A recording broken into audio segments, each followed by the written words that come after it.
Midday, a stowaway on a Delta flight to Paris. Video breaks down the disturbance she created on the plane. Plus the latest on Trump's transition to the White House. We break down another controversial choice for his second administration. And the coldest weather of the season. The UF weather team is tracking the latest cool down. WUFT Midday starts right now.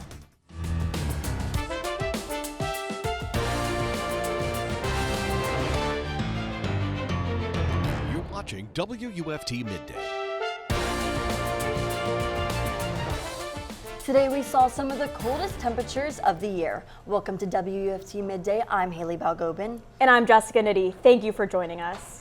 UF forecaster William Maxham joins us from the Weather Center. William, it started warming up as we head into the afternoon. Yeah, we'll make it up into the 50s later today, but right now we're still into the upper 40s, low 50s at the moment. And when the sun rose this morning, temperatures were into the 20s in several spots, 28 in Bronson and High Springs, Gainesville, below freezing at 30 this morning. And tomorrow morning, pretty much going to be at the same amount of cold. 29 our forecast low Gainesville, 31 in Ocala.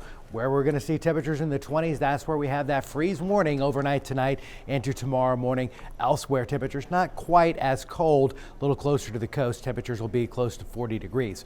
Right now, skies are clear. We're into the 50s, but that wind is still coming out of the north, bringing in more of that cold air. The coldest night likely to be tonight. Things start to warm up after that, but we'll have spots again into the 20s when the sun rises tomorrow. The cold is going to get a little bit better after that. Our next front going to move through, another shot of cold, but also a little bit of rain. We'll track that coming up in a few minutes.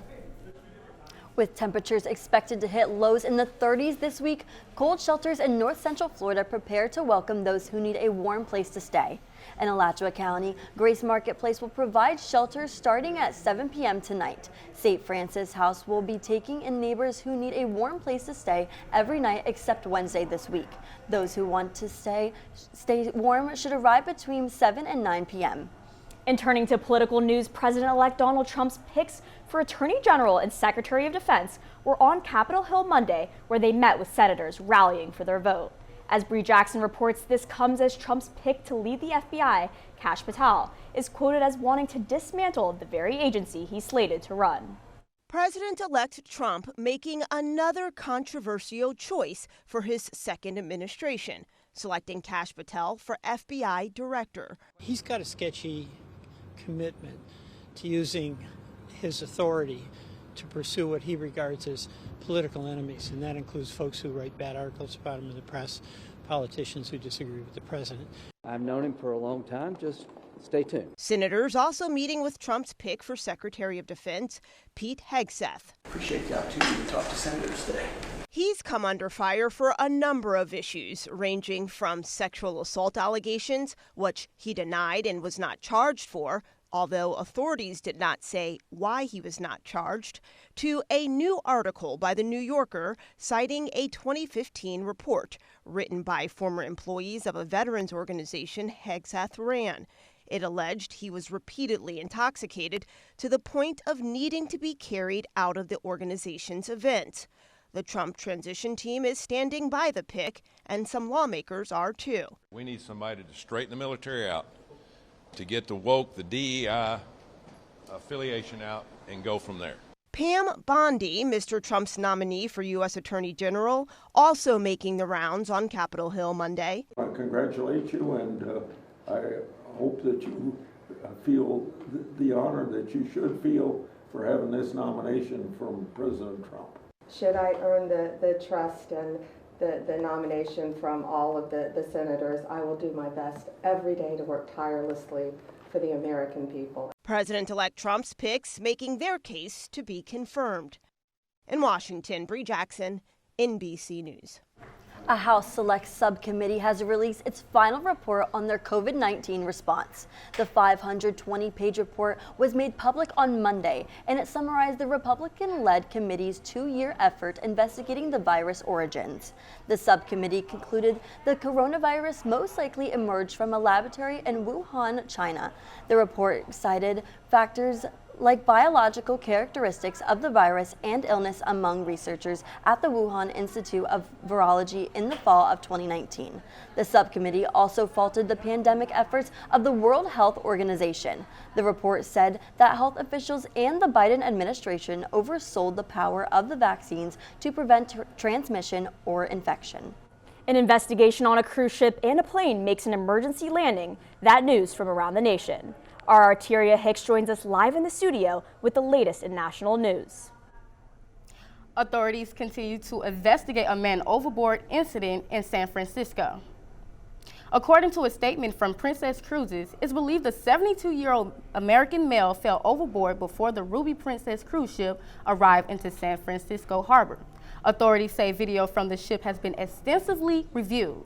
Officials say the ship was searched thoroughly several times without success. The Ruby Princess arrived in San Francisco this morning just before 7 a.m. following a 5-day round-trip voyage to Ensenada, Mexico. An airplane made emergency landing on a Utah freeway, causing a multi-car crash. The small aircraft went down onto the northbound lanes of I-15 just after 8 p.m. Officials say the plane appeared to suffer from engine failure. The aircraft collided with a total of 5 cars on the roadway. There were no reports of injuries from the passengers inside the plane. However, 4 others were transported to the hospital with moderate to critical injuries. The northbound lanes of I-15 were closed while the plane was cleared from the scene. That's a look at headlines around the nation. Live in the studio, Arteria Hicks, WUFT News. A stowaway who boarded a flight in New York and made it all the way to Paris was removed from her flight to the U.S. after she caused a disturbance. Get asylum against United States. The woman got on a flight to Paris last week without a boarding pass, bypassing 2 identity verification and boarding status stations. According to the TSA, she was not carrying any prohibited items and did not pose a security threat. A source with knowledge of the situation said the woman created a disturbance as the flight was set to return to New York. She was removed from the plane and placed in French custody. Additional details about the nature of the disturbance have not been released. A Florida woman will spend the rest of her life in prison for zipping her boyfriend up in a suitcase and leaving him inside for hours until he died. 47-year-old Sarah Boone was found guilty of second-degree murder in October in the death of her boyfriend, George Torres Jr. Prosecutors said the couple was drinking alcohol and playing hide-and-seek in February 2020. According to a state's attorney news release, Boone said Torres voluntarily climbed into the suitcase and she zipped it closed. The state said she recorded herself taunting Torres as he asked to be let out and then went upstairs to sleep. During Monday's sentencing, one of Torres' children gave an impact statement on behalf of all of them. Thoughts of my father's demise still enter my mind ever so often. I'm left either angry, sad, or sick to my stomach to think of how his final moments were. Boone's defense team argued she suffered from battered spouse syndrome. She requested a new trial at the start of November, citing alleged prosecutorial misconduct and other complaints about the trial. The judge denied the request before the sentencing. One person is in the hospital with life-threatening injuries after a vehicle crash in Gainesville. Fire rescue crews say they responded to the crash a little after 5 p.m. on Monday. One of the victims of the crash was thrown from the vehicle. Crews say they provided life-saving care to the victim before he was trauma alerted to the hospital. Nearly 30 gallons of fuel leaked from the U-Haul truck involved in the accident, but officers were able to contain the spill before it leaked into the ground. The state of Florida and FEMA are opening one-day farm recovery centers for farmers affected by Hurricanes Milton, Helene, and Debbie. The centers will be open in Hamilton, Suwannee, Lafayette, Levy, and Polk counties from 9 a.m. to 3 p.m. FEMA leaders will offer assistance for Florida's agriculture and aquaculture producers to learn about disaster recovery and assistance available after a storm. For more information on what days the shelters are open, visit WUFT.org. Taking a live look on our DOT cams, it was a cold start to the day, seeing some of the coldest temperatures of the year. UF forecaster William Maxham is tracking how long the cold front could last. Yeah, the cold is here, and it's certainly below freezing in many locations, and has been rather over the past couple mornings. This morning, temperatures into the upper 20s and low 30s. 30 was our morning low in Gainesville. Similar numbers expected overnight tonight, and freeze warning in effect starting at 11 o'clock, continuing until 9 o'clock in the morning. That does include Gainesville and most of Marion County. where temperatures not going to be quite as cold, where we're likely around the 30-degree mark and just near that freezing mark. Freeze watch, in effect, that includes Citrus and Levy counties, and a frost advisory. And in fact, where temperatures probably near freezing mark, cold enough for some frost. That does match up well with the numbers we're predicting, where we got that frost advisory. We're in the low 30s, around 33, but 20s expected, where the worst of the cold going to be overnight into tomorrow morning. Right now, it's not so bad. We're into the upper 50s right now, 58 degrees in Gainesville. The wind coming from the cold direction. It's out of pretty much the due north. That's bringing in more of this cold, dry air. But changes are coming after tonight, and we'll see a turnaround. Temperatures moderating after that, but skies are clear. That's perfect for cool conditions into the overnight, because those clouds act as kind of like a blanket to trap in some of the heat that you get during the daytime. But without any clouds, temperatures drop really fast. We're into the 30s in the 9 o'clock hour, so right after the sun goes down, temperatures plummet. We're expecting again 20s overnight tonight.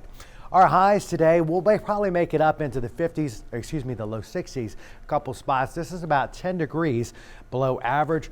Cold area of high pressure settling in into tomorrow. That's going to bring us to our coldest night again, but changes after that. Once this high pressure area shifts further to the south, our winds turn around to the southwest. We'll start warming up into Thursday. This front moves through Thursday night, and we might see a sprinkle or two in the overnight hours into Friday morning, and we'll see a drop in temperatures behind this front, but it's still going to be relatively mild. No more freezing temperatures behind this front, but it will be a kind of slow down in that warming process. But until that front gets here, each afternoon going to be a little warmer than the last.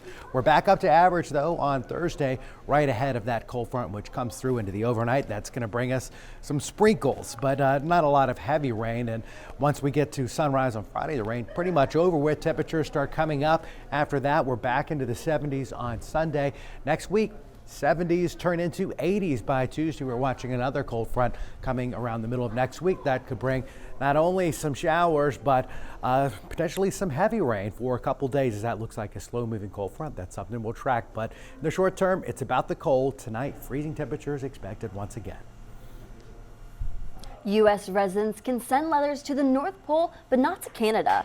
At least for the time being, the U.S. Postal Service announced Friday it is not taking mail earmarked for Canada. The USPS move comes after roughly 55,000 Canada Post employees went on strike last month. Canada Post says it has given the union a framework aimed towards reaching an agreement. Its plan reportedly offers ways to bring greater flexibility to the Canada Post delivery model, along with movement on other issues. Negotiators with the Canadian Union of Postal Workers say they're taking a look at the proposal. Now let's get over to WUFT First at 5 anchor Mar Roaches with a look at what's coming up on First at 5 on Channel 5. Coming up on First at 5, protection from winter weather, driving awareness and gas prices. First, crop protection in winter weather, how farms tackle this issue.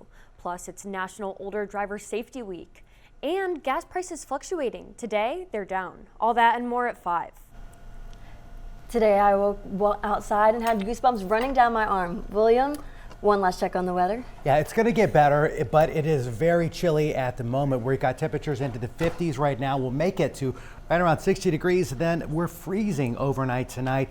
We'll wake up with temperatures likely into the 20s in many spots, but 60s tomorrow afternoon. That's going to be warmer than today, and we'll be starting a more significant warm up after our next front comes through. Thursday night, we're back into the 70s and upper 70s, near 80 degrees early next week. That is a huge swing, but coldest night tonight. We're not quite cold enough for protecting your pipes, that kind of stuff, as we're just barely into the 20s, but we're pretty close to that. Fortunately, that cold does relent after our overnight tonight into tomorrow morning. That's going to be the worst of it. After that, smooth sailing. It's been very dry. Hopefully we do pick up that rain next week, but it doesn't look like this front will do very much of anything. Thanks for joining us for WUFT Midday. We're back here tomorrow for another edition.